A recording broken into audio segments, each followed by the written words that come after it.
Selamat sore saudara, kita akan melanjutkan kaitan tentang keselamatan dengan apa yang kita terima di dalam panggilan dan regenerasi, yakni berkaitan dengan konversi dan pertobatan. Di dalam ajaran Alkitab, kita membaca dalam Yesaya 45 ayat 22, demikian firman Tuhan, berpalinglah kepadaku dan biarkanlah dirimu diselamatkan, hai ujung-ujung bumi, sebab akulah Allah dan tidak ada yang lain. Di dalam ayat ini kita tahu bahwa Allah lah yang memanggil, Allah yang menuntun, dan Allah yang menghendaki agar kita mengalami satu pertobatan, berpaling kepada Allah, meninggalkan kehidupan melawan Tuhan untuk kembali kepada Tuhan. Konversi artinya tindakan yang dilakukan secara sadar oleh seseorang yang telah mengalami regenerasi, di mana dia berpaling kepada Allah di dalam pertobatan dan iman. Konversi merupakan bukti yang kelihatan dari regenerasi.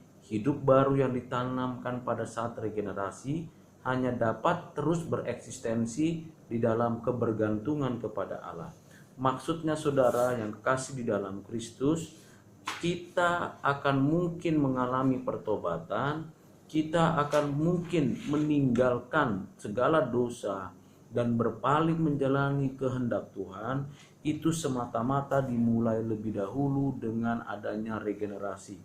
Tanpa adanya regenerasi, tak mungkin orang Kristen, tak mungkin orang percaya kembali hidup benar, hidup suci di dalam Tuhan, dan tidak mungkin kembali berjalan bersama Tuhan kalau tidak diregenerasi.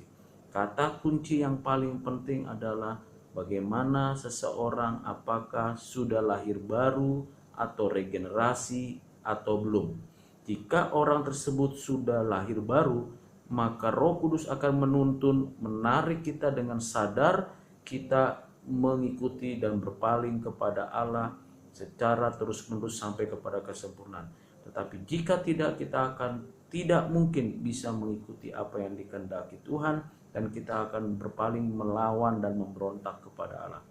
Regenerasi atau kelahiran baru atau lahir baru itu menjadi awal dari hidup baru untuk mengalami pertobatan, hidup mengalami kekudusan di dalam sepanjang jalan hidup kita. Unsur-unsur konversi adalah iluminasi pada pikiran, penyesalan yang sungguh-sungguh atas dosa, pengakuan yang rendah hati akan dosa, membenci dosa, kembali kepada Allah, dan sukacita penuh di dalam hati untuk mengikut dan hidup di dalam Kristus, dan saling mengasihi Tuhan dengan sepenuh hati, dengan sepenuh jiwa, dengan sepenuh kekuatan, mengasihi sesama manusia sama seperti mengasihi diri sendiri yang mengasihi Tuhan. Konversi berarti kita bagaimana karya Allah ini dinyatakan, dan kita sebagai manusia tidak mampu dan tidak kuat untuk kembali kepada Allah kalau bukan kekuatan dan kuasa dari Tuhan. Kita tidak dapat mempertahankan hidup baru dengan kekuatan kita sendiri. Kita perlu terus-menerus dikuatkan dengan kuasa Roh Kudus yang tinggal di dalam diri kita.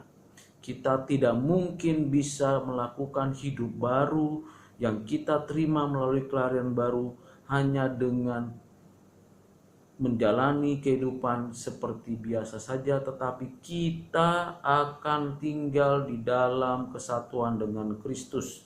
Kita tinggal di dalam Kristus, Kristus tinggal di dalam kita. Ada kesatuan mistis antara kita secara pribadi dengan Kristus. Kita adalah carangnya, kita adalah ranting-rantingnya yang ditempelkan, yang diletakkan, yang ditaruh di pokok anggur, yaitu Yesus Kristus, dan itu sepenuhnya adalah pekerjaan Roh Kudus. Cornelius Plantinga mengatakan, tetapi penyebab merupakan kata yang begitu dingin yang menunjukkan pemaksaan secara mekanis terhadap seseorang untuk melakukan sesuatu yang tidak ingin dia lakukan, padahal situasi sebenarnya sungguh jauh lebih kompleks, misterius, dan eksistensial. Orang-orang sebagaimana yang akan mereka lihat nanti digerakkan, ditarik, dibujuk oleh Allah. Mereka dikejar-kejar tanda kutip dikejar-kejar oleh anjing berburu dari surga, tapi sementara mereka menjalani proses konversi itu, gerakan-gerakan Allah sebagian besar mungkin tersembunyi di balik kejadian-kejadian yang tampaknya natural. Munculnya seorang kawan lama Anda menemukan sebuah buku seperti pekerjaan yang tidak memuaskan memaksa Anda untuk mengevaluasi tujuan hidup Anda, dan Anda menemukan bahwa mendapatkan lebih banyak uang tidak menjadikan Anda merasa puas. Artinya di sini jelas bahwa kemampuan kita untuk bisa kembali kepada Tuhan sepenuhnya karena Allah yang mengerjakan itu bagi kita. Masalahnya yang paling penting adalah apakah kita bertobat atau beriman terlebih dahulu. Tentulah ini seperti sekeping mata uang. Satu sisi ada iman, satu sisi ada pertobatan. Iman mendahului pertobatan-pertobatan yang kita lakukan dengan sadar dan dengan sengaja untuk menolak, melawan, dan meninggalkan dosa.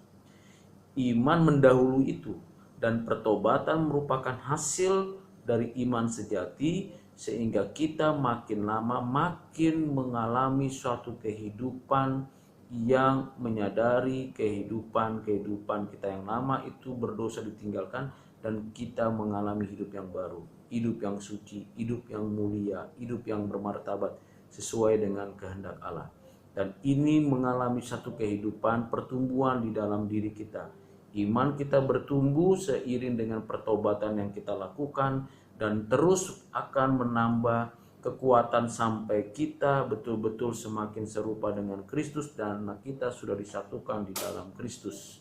Dan semua bisa dikerjakan oleh karena Roh Kudus yang tinggal di dalam hati kita untuk kita menikmati hidup pertobatan.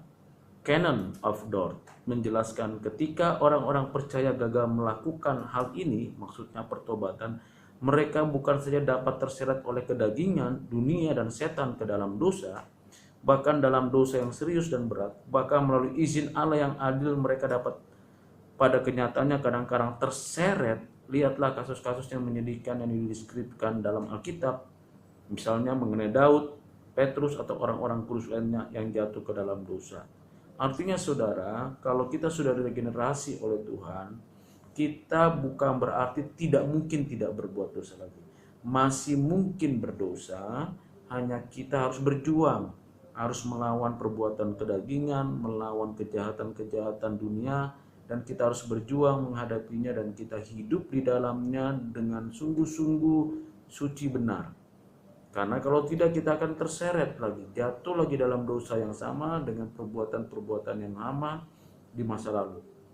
Karena itu selalu memiliki kehidupan intim dengan Tuhan, bersama dengan Tuhan. Luangkan waktu untuk berdoa, luangkan waktu untuk membaca firman Tuhan.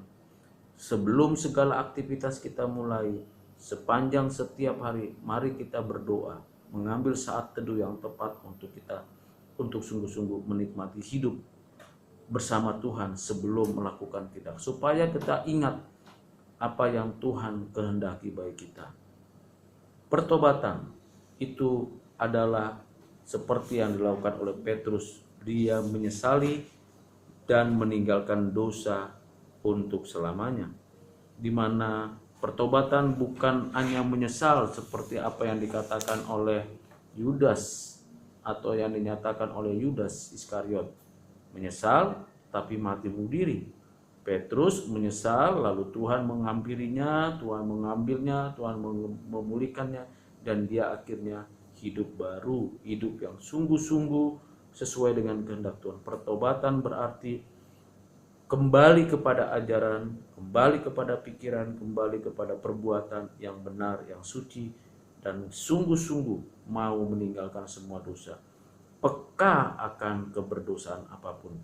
Penting untuk pertobatan sebagai pesan yang dinyatakan di dalam khotbah-khotbah Tuhan di atas bukit, mengkhotbahkan bagaimana pertobatan sejati dan bagaimana kita bisa hidup di dalam pertobatan yang sejati. William de Chamberlain mengatakan fakta penting bagi tujuan kita adalah bahwa pesan dan terakhir yang digoreskan dalam perjanjian baru adalah pertobatan. Ini merupakan pesan yang paling universal di dalam perjanjian baru. bahkan lebih universal daripada hal kebangkitan, adalah sangat bernilai untuk melihat di dalam terang fakta ini bahwa kepercayaan akan kebangkitan inilah yang memungkinkan penyampaian khotbah. Pertobatan memberikan tujuan bagi khotbah Kristen.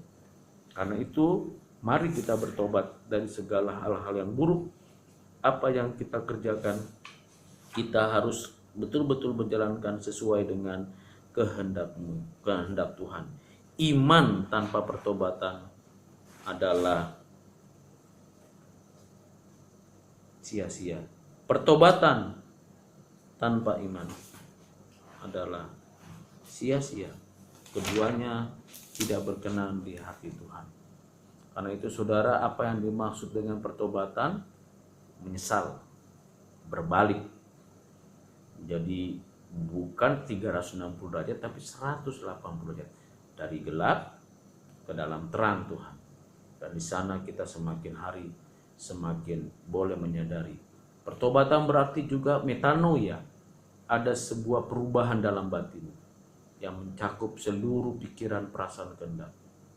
Juga disebut episteropo, artinya bagaimana perubahan lahiriah kehidupan kita diterapkan di dalam kehidupan kita sehari-hari dari perubahan batiniah kita.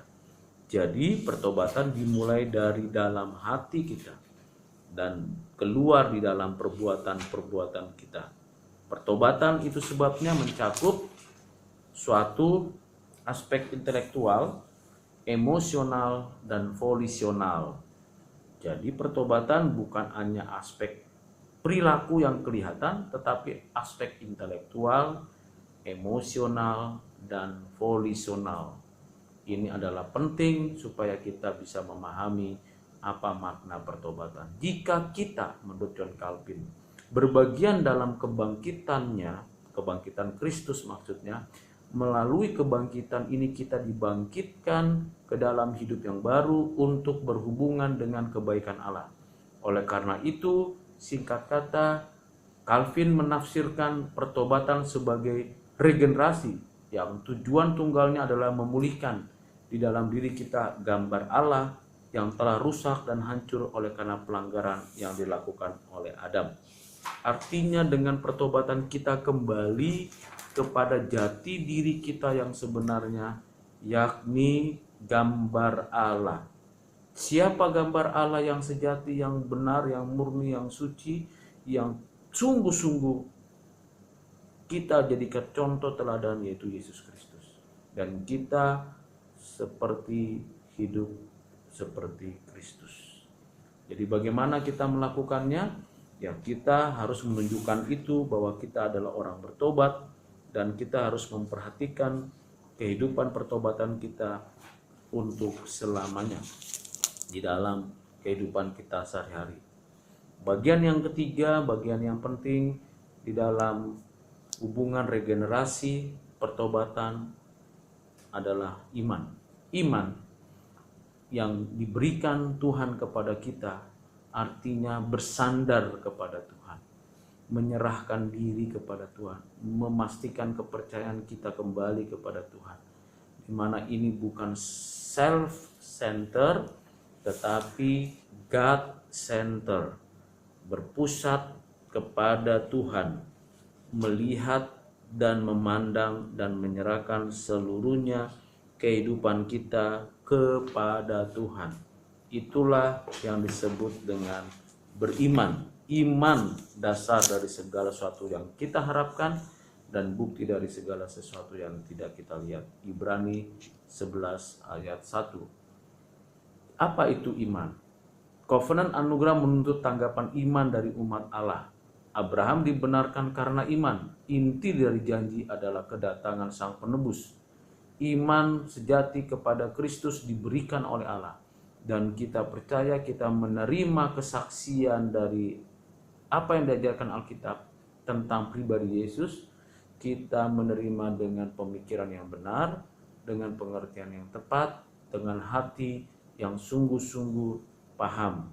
Konsep iman ada 4. Iman historis. Iman ini sepenuhnya merupakan penerimaan atas kebenaran tanpa memperhatikan tujuan moral atau spiritual.